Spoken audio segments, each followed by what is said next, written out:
Yes, my friends. Russ of the West Ham Network. Hope you're all safe and well. If you're new, give it a like, give it a comment, give it a share, give a subscribe. But I want to talk to you about Mohamed Kudus, as according to Clarence Hewitt, exclusively revealed that Irons have rejected an offer from Chelsea for our Ghanaian superstar Mohamed Kudus. Obviously, we spoke about it on Tuesday. I don't know why I clapped my hands twice, but we spoke about it on Tuesday.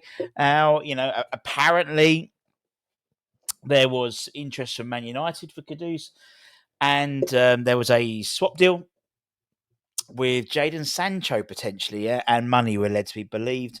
Obviously, he was at Chelsea, and Chelsea decided not to exercise their option to buy him for about 25 million quid, I think it was, and because of that, they paid, I think, £5 million penalty to Chelsea or something like that. So they got £5 million for nothing. But West Ham have confirmed that Chelsea have made an official approach with a cash plus player offer for Mohamed Kudus.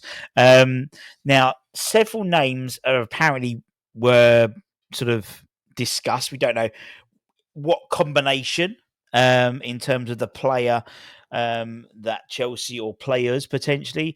𝙍𝙀𝙅𝙀𝘾𝙏 was mentioned. Robert Sanchez, the goalkeeper. 𝙍𝙀𝙅𝙀𝘾𝙏. Tosin Adebolo, who's a guy we obviously were linked with, and Trevor Chalobah we're both looking at as well. We had interest in. But we don't know who was involved, whether it's a couple of players or whatever. But regardless of that, none of the players that they actually offered to them piqued their interest in terms of a deal with Mohamed Kudus, and the bid was rejected outright. And obviously, there's one way they can't reject it, is if they pay 85 million quid in cash, because obviously that is the release clause for Premier League clubs. 80 million for non-Premier League clubs apart from Saudi, which is 120 million pounds.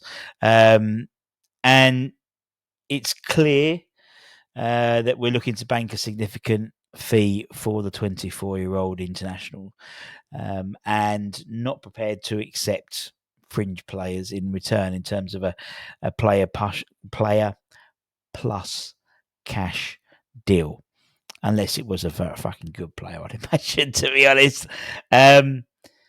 What was interesting, a little tidbit from that article in Clarence Hewitt, it mentioned that the club are in deep discussions for a French-based target, and cold hard cash is far more appealing than any part exchange deal. Could that French-based target be Astassin, who we've been talking about for the last couple of days, from Saint Etienne? 12 goals this season in the relegated French side.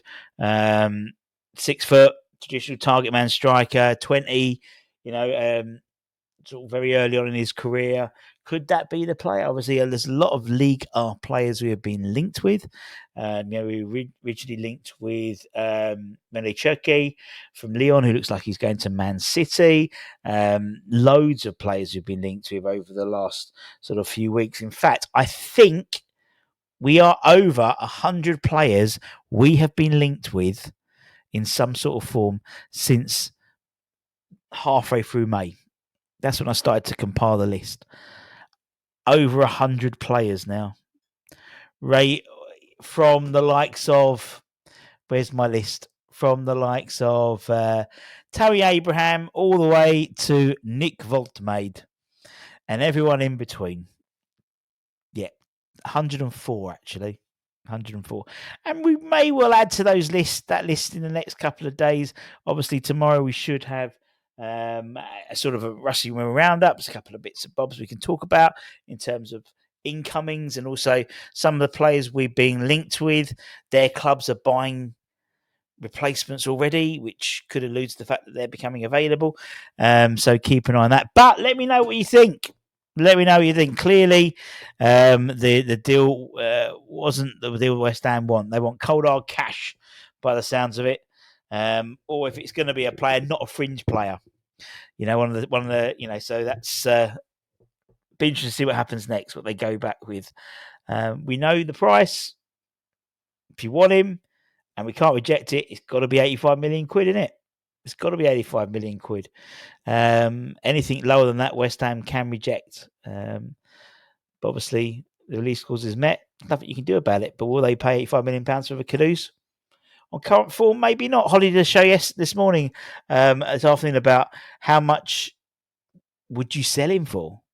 And various numbers, all the way from I think a bag of chips, I think someone said, all the way to unsellable, so and everywhere in between. Anyway, just thought I'd bring that tidbit of information to you. While I've got you, in about an hour's time, we'll have Old School Hammers with Budgie and Kieran doing a trip down memory lane, talking about some of the old days. And also we've got our 𝙍𝙀𝙅𝙀𝘾𝙏 signed shirt promo running. It runs until next Thursday, just in time for Father's Day. £5 a ticket. And there's a special early bird discount at the moment. Buy 3 tickets, get 1 free. So get yourself a bit of signed memorabilia from the great man himself, 𝙍𝙀𝙀𝙀𝘾𝙏. Obviously, we did a Jared Bowen one. I think Stuart won it for one of our subscribers. Won the raffle. I'm very excited he was too. And then we'll have 𝙍𝙀𝙀𝘾𝙏. Then we've got Martin Noble for July, and I believe Trevor Brooking for August. Or maybe we'll do 2 in July. Who knows? This T-shirt showing all my hairy chest. I don't really like it. But there we go. Apart from that, take care. Stay safe, stay warm, stay humble, keep the faith. And I'll see you guys very, very soon. Much love. Bye-bye.